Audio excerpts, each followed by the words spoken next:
All right, just to introduce our lecturer tonight is that our lecturer is Mackenzie Harris. She's new as part of the Animal Science Department at UW.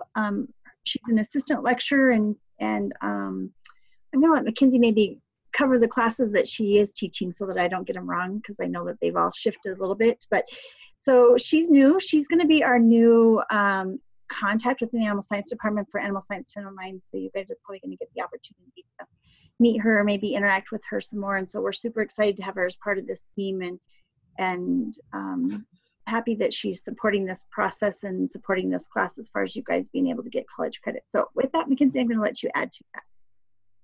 Yeah, thank you, Dawn. As far as the classes I teach here at the university, it's kind of all over. This semester, I am teaching meat science and food science courses. So hence why I'm going to be talking to you about product creation tonight. I do have a background in meat science, so it's what I get jazzed about talking about. So pretty excited. We'll go ahead and just kind of recap what you've done the last couple times in the meat section because it does correlate pretty well to what we're going to talk about later on. So first, get to it. So we see a picture here of some students here at the university. They have just finished harvesting some lambs. So they've gone through the process. If you do end up coming to university for animal science courses or anything else, you'll have the opportunity to take a class that gets you some experience in the harvest side of things, and I know you guys have talked about that. But essentially what we've done is taken a live animal meant for meat production, dressed it to produce a meat product. That's a whole carcass, so in today's meat industry, you don't really see a whole lot of carcasses left intact, excluding lambs. Lambs can be sold intact, but everything else, we go the next step further and we fabricate carcasses. So here they were doing some beef carcass fabrication the other day and got some picture opportunities. They've taken a carcass, broken it down into primals and subprimals to create retail products, or what you guys would see at the meat case when you go to Safeway, Walmart, any other grocery or retail chain. But if you enjoy meat products, maybe you are too busy to cook a steak out on the grill, or you don't have enough time to put a roast in the crock pot, there are other options, and we can take that product down into a smaller or different form to include what we consider processed meats. And so that's the goal of today, is to discuss what a processed meat is, what types of processed meats there are, and then we're going to talk about how you might go about making a very basic meat formulation for a fresh breakfast sausage recipe. So the picture you have here is just simply ground product. No seasonings have been added. This is just ground bull meat at the top here. So it's a little bit darker in color. You'll see some color differences as we change from ground pork to just ground beef fat. This is probably the product you'd see at the grocery store for hamburger down in the bottom left corner, and then lastly ground lamb. So just the act of changing the form of a meat product considers it a processed meat. We can go a step further and add different ingredients to make specialty meats. So here you've got an example of summer sausage from our branded meats program. So students here at the university have made these products. They've been involved with recipe formulation, and these products are sold on campus and around retail stores here in Laramie. So these, we've just added some more ingredients. The sausage on the left, or excuse me, the right, has some cheese added, some jalapenos, so that's our jalapeno cheese. The stuff on the left has a seasoning mix, and that's our traditional summer sausage. So there's lots and lots of opportunities to create processed meat products. Really, the sky's the limit. There are not really any bounds to creating product. All you have to do is take a fresh meat product, maybe a roast that you're not going to use, and turn it into a different form, add some seasonings or flavors, and then do some heat processing to make it into a meat specialty. So as a definition, it's always good to start with definitions. In defining a processed meat, We look at fresh meat that has been modified using one or more procedures. We've added seasonings, we've altered the color, or we've heat treated that product. So if we look at that definition in pieces, we see that one or more procedures might be a little bit vague. If we define that a little bit further, that can include anything like grinding. So if those of you who have parents or yourself who are big game hunters, you might have gotten something this season and you're going to make that into a sausage product. Typically, a lot of big grain processors will grind that product.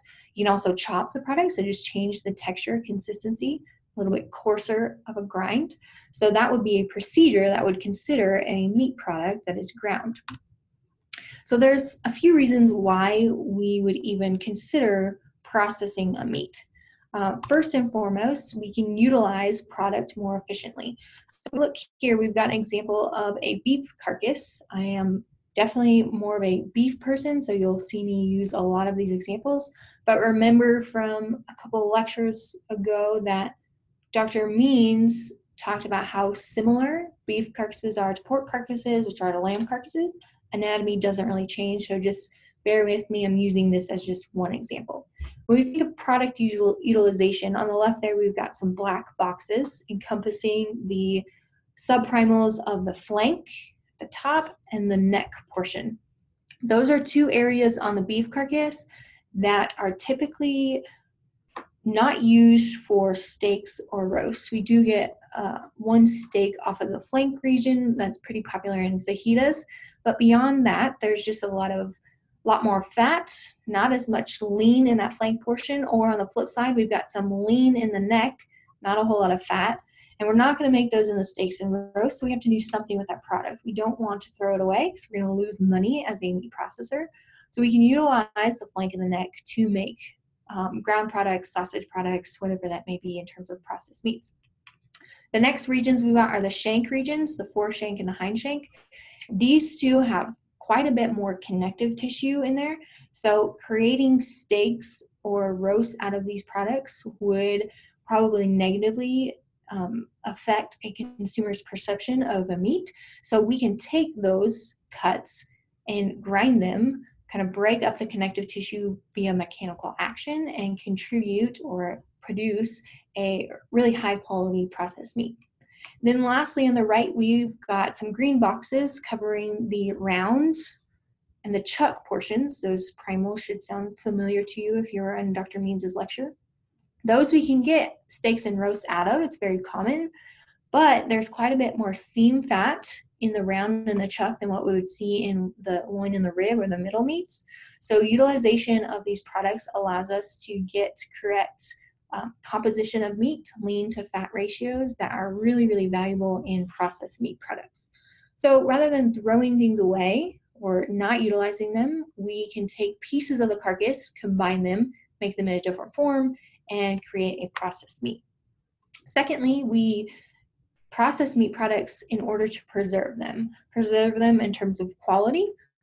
Fresh meat is it requires a lot of different handling mechanisms to maintain color, the microbial integrity, even some texture and some moisture. So we can add certain ingredients to processed meat to help preserve that product and extend the shelf life.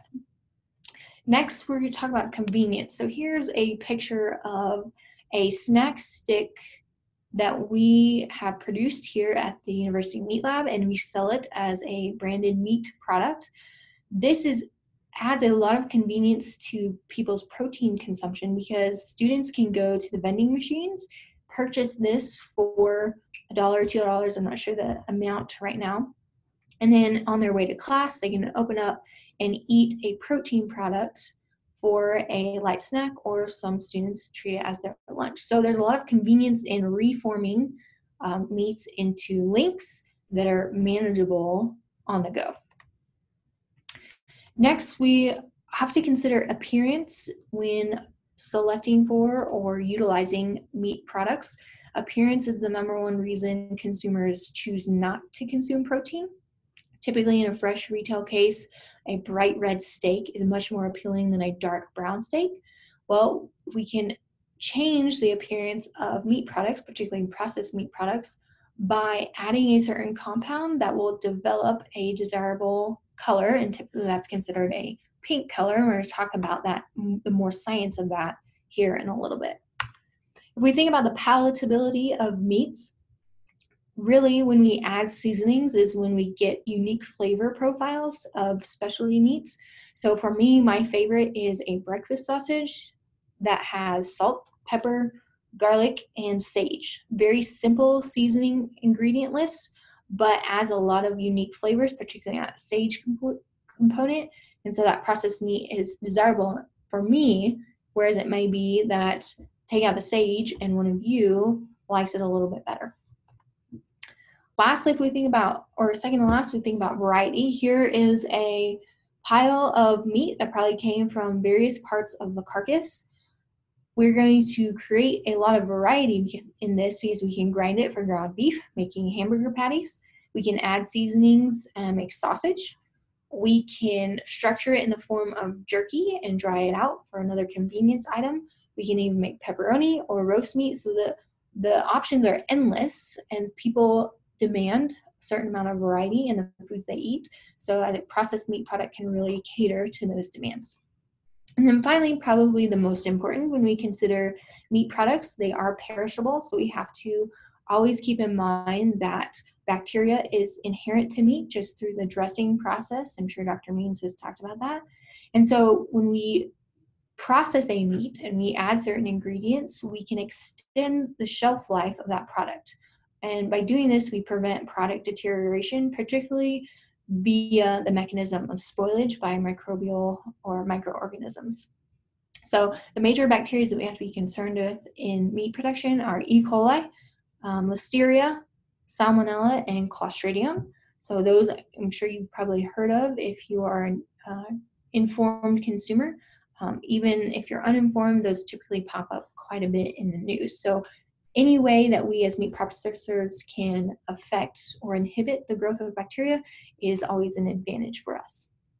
So now if we switch gears and think about the types of meat products that are considered processed meats, there's quite a variety. So the four big types are smoked meats, enhanced or sometimes called deep basted meats, sausages, which I'm sure all of you are very, very familiar with. And sausages, they have their own classifications: fresh, cooked, smoked, cooked, not smoked, dry, and then cooked meat specialties. We'll go through each of those individually.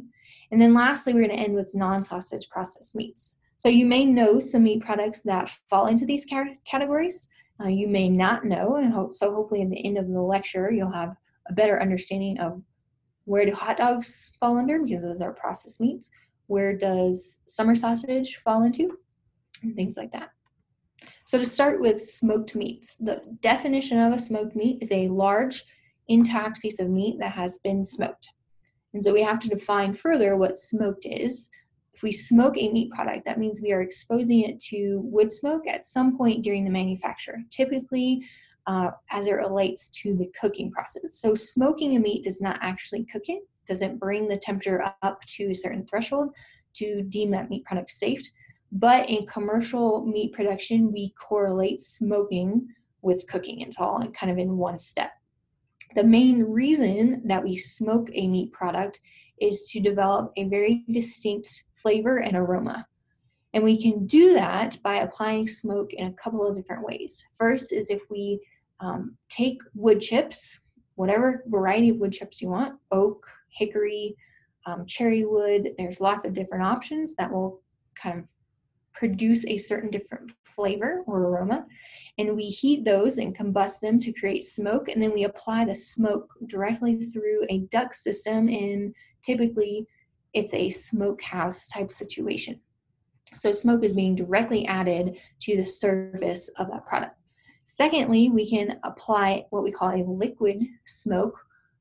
That is just smoke that we have generated and then solubilized into a liquid form.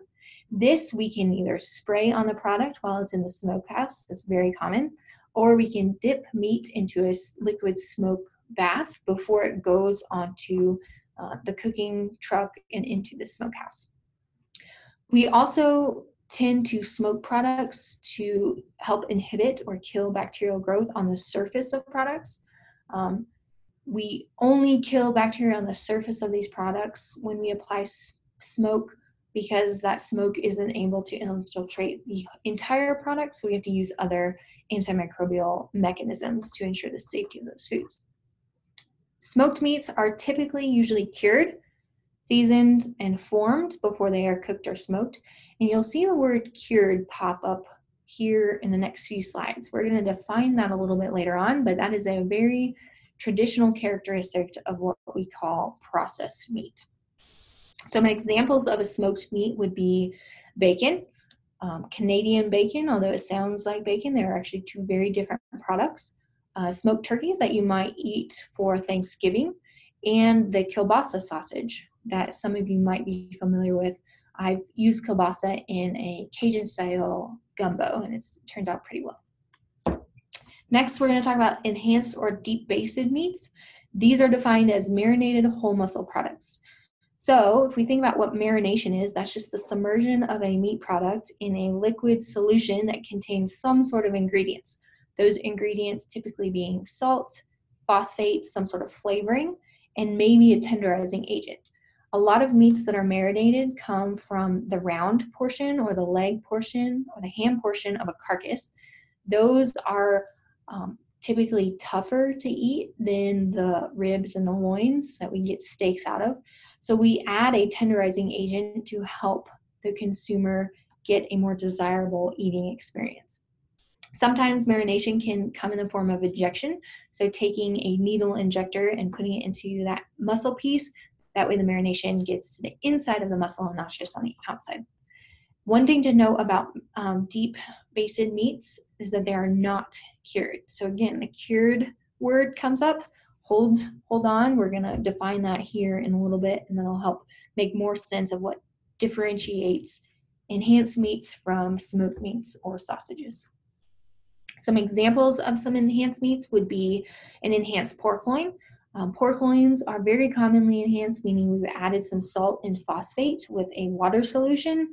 That way those proteins in the meat become more tender and help the end eating experience. All right, the next is sausage. Remember that sausage had many different types, so we can kind of subclass them into their own categories. But as a whole, these are also considered comminuted products, or comminuted, meaning that that meat piece, big, large chunk, has been reduced to small meat pieces. That can be in the form of chunks, chips, flakes, or even ground product. So just taking a larger piece of meat and making it into smaller. If we think about sausage as a definition, that's comminuted seasoned products that may be cured, probably are likely cured. They might be smoked, and typically sausages are shaped into links and then cooked. So there are many types of sausage. I don't even know all of them. I will probably spend my life trying to figure out all of them, trying all of them. There are just so many options. So here as a reminder, we've got the types of sausage. We're going to go through each of those. First being fresh sausage. This is probably what you're most familiar with going to the grocery store, looking for a breakfast sausage link, a breakfast sausage patty, maybe an Italian sausage that you've included in a marinara sauce for your spaghetti for dinner. These have not been cooked, so they must be refrigerated at all times. They must be cooked to a certain internal temperature. So important to keep in mind that these are not shelf stable. Next, we've got the cooked smoked sausages. This is where the infamous hot dog sits under. That's the category it's under. Hot dogs are cooked. We don't technically have to heat them up before we eat them because they've had a lethality step. All those bacteria have been cooked. Most of us like to grill hot dogs, so we will heat it as a second time. Hot dogs are characteristic in that they've been smoked, so you get a distinct smoke flavor when you eat hot dogs, particularly those that have maybe some liquid smoke application before it is dry smoked in the smokehouse. If we think about cooked sausages that are not smoked, so very similar to hot dogs, just we haven't applied smoke, An example would be a Braunschweiger or a liver sausage. You'll notice that the color of the sausage is kind of pink. That's very characteristic. So a lot of these are still cured. This is actually not cooked, but it contains bacon that has been cooked. So this product you would want to reheat, although it is technically a cooked product. You could eat it out of the refrigerated section. Next, we've got the dry, semi-dry, and fermented category. Here on the right is an example of another branded meats product that we produce here at the university. That's the jalapeno cheddar summer sausage. That is a fermented product, meaning we've included some sort of bacteria or an acidic component to ferment those meat proteins and provide a very tangy, characteristic flavor. If you are a huge fan of pepperoni pizza, as I am, pepperoni falls into this category as well. And then lastly, we've got a cooked meat specialty. Your traditional deli lunch meats are falling under this category. You also get some meat loaves and jellied meats. So those take on a very different form than the links of sausage that we typically look to as a processed meat product. So that finishes out the types of sausages. There are 5 different types of sausages. And then if we think about all the different types of processed meats beyond just sausage, the last one we've got to talk about is the non-sausage processed meats. These would be ground meats, so anything that you would make hamburgers out of for a hamburger out on the grill. Chicken nuggets, some of you might be huge fans of chicken nuggets. Those are a meat, a protein that has been reformed into a different shape, breaded, seasoned, and then cooked. When we think about non-sausage processed meats, there are typically 2 forms or 2 words that pop up. That would be formed non-sausage processed meats and restructured. Formed is meaning that we've just used a press of some sort, applied pressure to that meat product to form it into a certain shape, whether that's rectangular, circular. It might change based on the processed meat product you're talking about. Restructured, on the other hand, is where we take little pieces of meat, extract the proteins within those, and gel them together through the heat process. So it looks like it's a whole muscle, but really we use little pieces from all different parts of the carcass. So I know the suspense has been building for you on how we define a cured product, because most processed meats in today's industry are cured. So if we look again at our convenient 4-pack of snack sticks, and the ingredient list on there, you'll notice that 3 of them are very important to the curing process. That'd be salt, sugar, and sodium nitrite. Salt we should all be familiar with. It sits on basically every restaurant table that we go to. It's very common in the household. Same with sugar. Sugar is typically not thought of as a meat ingredient because meats are more savory in flavor. However, sugar helps with the salt flavor that we get, so it's added to quite a bit of processed meat products. And then the last one is sodium nitrite. This one is the one I'm guessing most of you are least familiar with. Nitrite is actually a very common ingredient in cured products. It has to be in there to help develop a few different characteristics of those products. So when we think about curing a meat, we want to add salt, sugar, and nitrate or nitrite. That is the definition of a cured meat product. That has salt added, it has sugar added, and it has either nitrite or nitrate added. All 3 of those need to be present for it to be considered a cured product. We want all 3 of these ingredients to infiltrate the meat product to cause some sort of reaction and help the end product. We're going to define that word help. It typically improves the flavor, the color, the texture. So you've got 3 pictures here at the bottom. First one on the left is of a gentleman sprinkling a cure ingredient mix over a whole ham. This would be considered natural curing or dry curing. That product or that ingredient, the salt, sugar, and nitrite, are added to the surface of the ham, and those ingredients have to dissolve down in towards the middle.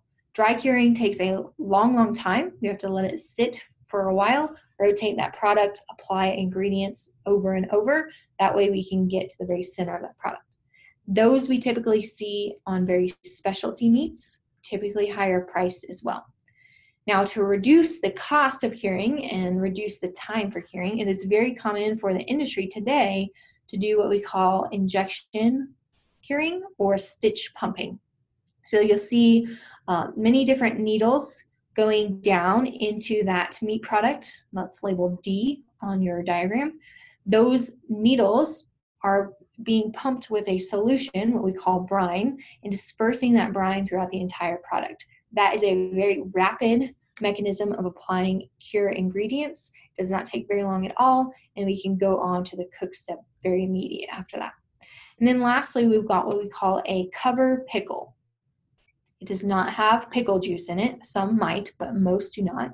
But it's called a cover pickle because we add a meat ingredient and submerge it all the way into a liquid solution, what we call brine, and allow those cure ingredients to diffuse via osmosis into the meat products, similar to what has to happen on the dry or natural curing process.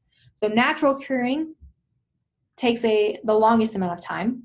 Cover pickle curing, we still have to have a couple days for that brine to infiltrate the meat, but injection curing, we can do it right away and move on to the process.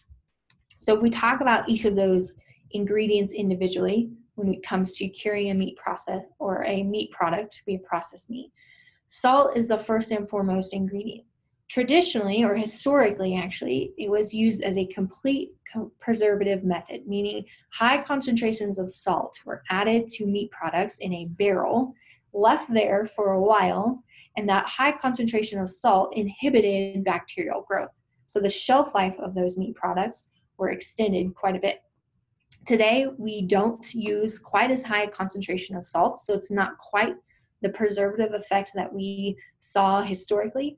But today, the function is for the salt to solubilize proteins or extract those proteins to allow us to more easily process those products into different forms, into different types.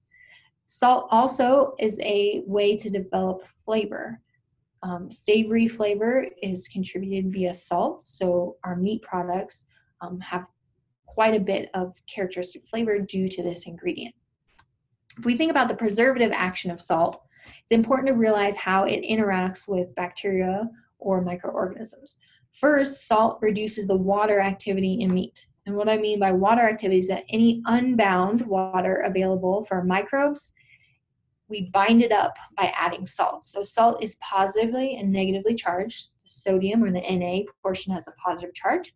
The chloride has the negative charge, and both of these interact with unbound water and tie it up. And without water, bacteria cannot function or grow. So we stop the growth of bacteria. Secondly, if we add salt, we extract water out of bacterial cells. So imagine a round basketball. That's our bacterial organism. If water was allowed to diffuse in and out of that bacteria or that basketball, if we drew all the water out, the basketball would shrivel up and we can no longer bounce it on the concrete. So it would essentially become ineffective. That's the same thing that happens with bacterial cells. When we pull all the water out by adding salt, the cell dies because it shrivels up and it cannot function. When we kill or inhibit bacteria, we allow meat to go unspoiled. The concentration of salt needed for complete preservation depends on the type of bacteria. So if we look at Salmonella, a very low concentration of salt is needed. We don't have to add a whole lot, so the flavor is not going to be super salty. But if we're trying to inhibit the growth of, say, Staphylococcus, a different type of bacteria, we need to add a lot more salt, and so we see a much saltier flavor. The problem with adding salt as a preservative is that we get so much flavor that it becomes too salty and we can't consume those meat products. That defeats the purpose of getting more protein into people's diets. And secondly, the color of the meat turns a brownish gray color. And the last I looked at a retail store, none of those meat products were a brownish gray color, because if they were, every consumer would choose not to buy that meat. They like a bright red color. All right, so now let's switch over to sugar. Sugar is added to a lot of cured products, mainly to counteract the harshness of salt. So we add a lot of salt, we add some sugar, we reduce the saltiness of that meat product, helps the flavor profile. In addition, sugar acts as a nutrient source for good bacteria. We'll talk about those good bacteria here in a minute, but we need good bacteria to help the cure reaction or help us convert nitrates to a certain compound. So let's talk about nitrates and nitrites. Those are two different words. They have one letter that's different, but they are two very different words. So let's talk about what the difference is. In the lower right-hand corner, you've got a chemical structure of nitrite and nitrate. You'll notice that the only difference is that nitrate has 3 oxygens bound to a nitrogen, whereas nitrite only has 2.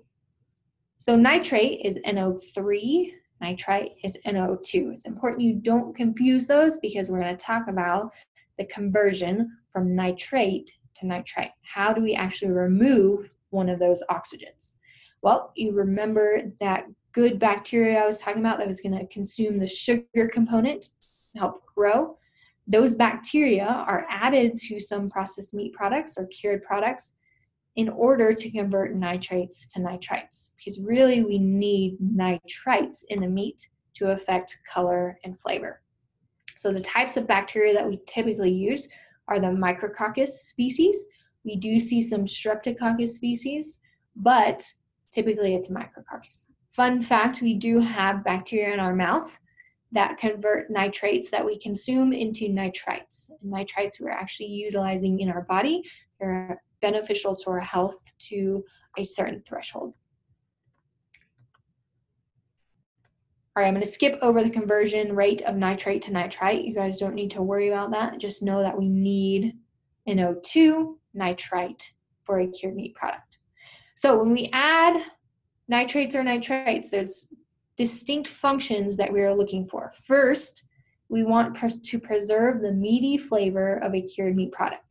So flavor chemistry is very, very complex. There's over 300 volatile compounds that contribute to what we actually taste when we eat a meat product. But you will notice that cured meats have a different flavor than uncured meats. That is because the nitrite or the nitrate that we have added has imparted that distinct flavor. Next, nitrates or nitrites prevent WOF. What does WOF mean? Well, it stands for warmed over flavor. Warmed over flavor happens when you take a piece of meat, maybe leftovers from the night before, and you reheat it. It has a different kind of off flavor and odor associated to it. That's just because the fat in that meat has been oxidized, changed chemically to create a different flavor compound. Now, most people do not enjoy warmed over flavor. I myself try to avoid reheating meat products just to avoid that warmed over flavor development. However, if we add nitrates or nitrites, or if we reheat a cured product, we get reduction of warmed over flavor. So contributing to the positive consumer perception of meats. Next and second most important reason why we add nitrates or nitrites is to develop what we call the cured pink color. It's a very reddish pink, bright color, characteristics of typically people associate with hams. So here is the chemical reaction that occurs in a cured meat product. I'm going to go through each step individually. That way you understand how color is developed through chemical changes. So first we start with nitrates. We might add that to a meat product. We add some good bacteria in there. That would be the Micrococcus bacteria.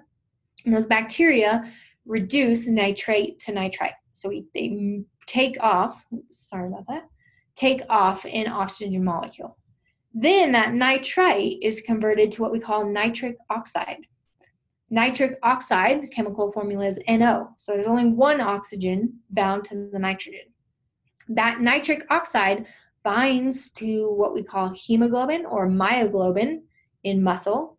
That is the color pigment. So our myoglobin in our muscle dictates whether we have a very bright red cherry colored meat product, maybe a purplish meat colored product, or a brown meat colored product. When nitric oxide binds to the color pigment, we get a bright red color, hence why the font is in red color.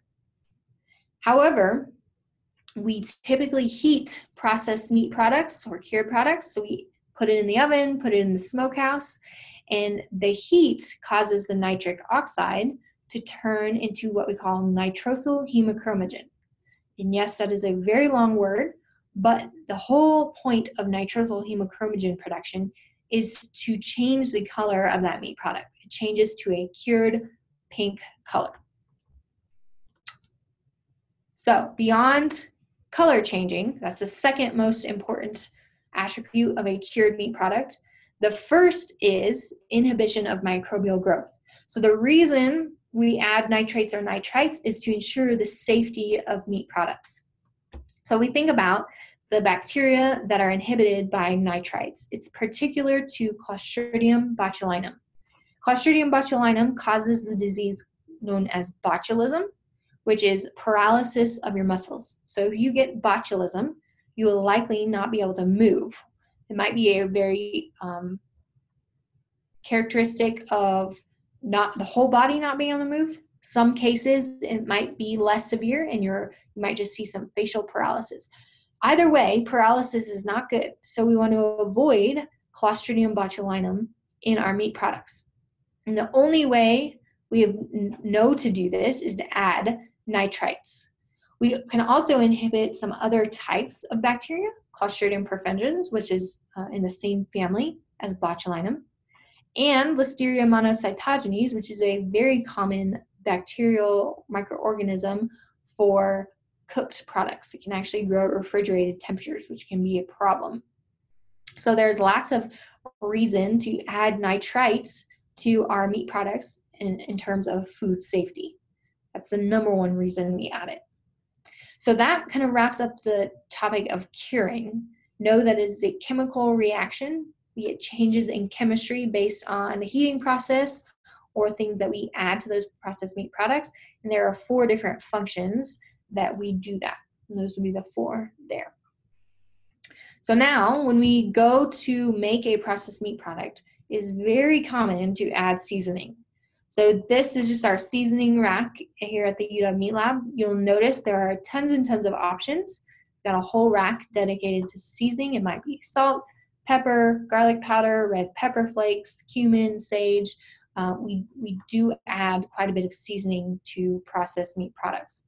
The one that I really want to talk about is probably the most commonly used, and that is salt.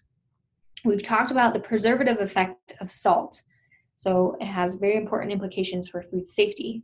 But salt also has a muscle chemistry relation to processed meat products. So when we think of salt, we add it to extract myofibrillar proteins. Those myofibrillar proteins can also be termed salt-soluble, heat-coagulable proteins. They're the same proteins when we say both of those terms. In smallest or simplest terms, that's the actin and myosin found in meat. You, in your arm, your muscles, you might go to the gym, try to build those muscles up. You also have actin and myosin in your muscles. It's the characteristic protein of any muscle in any species. So what we want to do when we make processed meats is extract actin and myosin. That way they can bind together and gel to form different types of products. So when we add salt, we extract the actin and myosin, and then when we heat up those products in the smokehouse, those proteins realign or interact together to provide a certain characteristic form. Salt is extremely important in terms of seasoning. It's added to, I would say, every processed meat product. Now, depending on the recipe you want to make, there are other seasoning options. Like I said, breakfast sausage was one of my favorite, and sage is a major ingredient there. If you like pastrami, there are whole peppers or peppercorn. That's very characteristic of pastrami. So the opportunities are really endless. Adding seasonings is kind of fun. You can kind of play with different recipes and taste test, do a sample evaluation of the different seasoning ingredients that you like to add to your processed meats. So I'm going to finish up with a theoretical formulation for breakfast sausage. Now, you all are online, so we can't get into the meat lab, get our hands dirty, and make this fresh breakfast sausage, but we're going to hopefully try to arrange that when you guys come next semester. So this breakfast sausage recipe is very simple. We're going to use a meat block consisting of ground beef and ground pork. We're going to use 2.5 pounds of each of those. So we're going to make a 5-pound batch.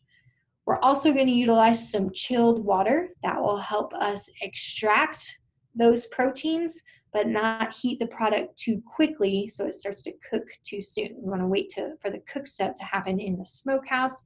You don't want to heat those proteins up initially. And that's what the chilled water is going to do. Then we're going to add salt, black pepper, garlic, and sage. And you'll notice that the salt component of those powdered ingredients is by far the highest percent of the total recipe. It gets closer to water. We are not going to add as much salt as we are meat, but compared to the other 3 powdered ingredients, salt is the primary one. And that's because we need that to extract proteins. So in terms of steps of making this sausage, the first thing we're going to do is measure out all our ingredients using a scale. We usually measure by the pound or the gram for meat formulations, not by the cup or the teaspoon. Then we're going to add our meat blocks to the mixer, meaning that pork and ground beef that we've had. We're going to start mixing it together, just the meat. That way we can incorporate the 2 different species. Pork is typically fatter than beef, so that adds the fat composition. Then the first thing we're going to do is mix in salt.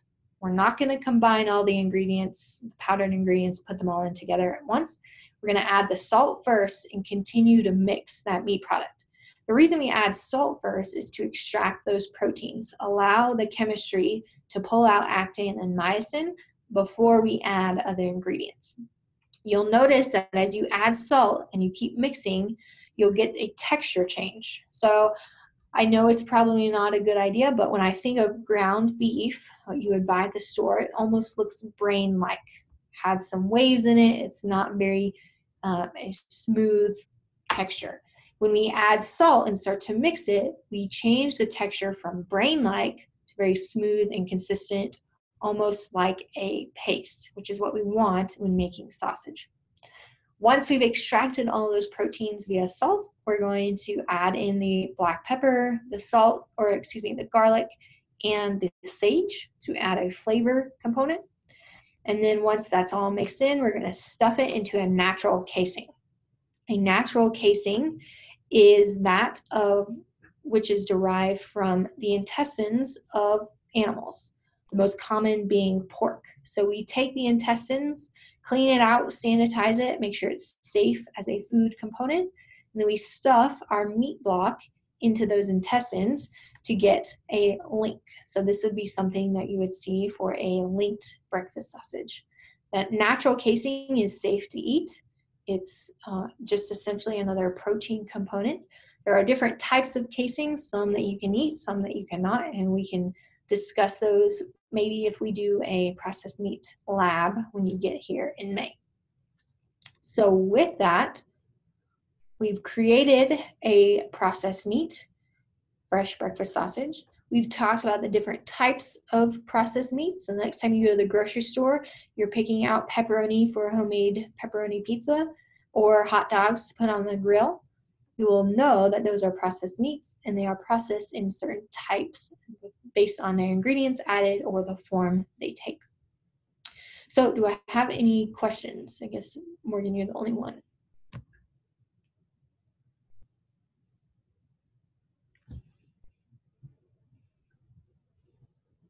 Morgan, did you hear that? Sorry, I was typing on my computer.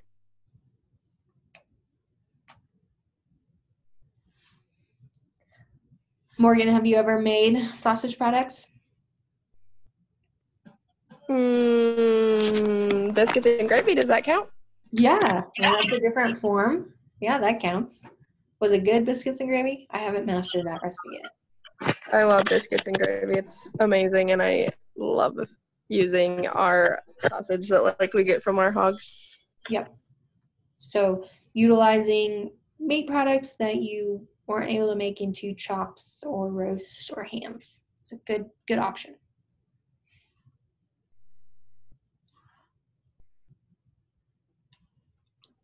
All right, Mackenzie, I guess since it's just Morgan and she doesn't have any questions, I'm going to stop recording just a minute.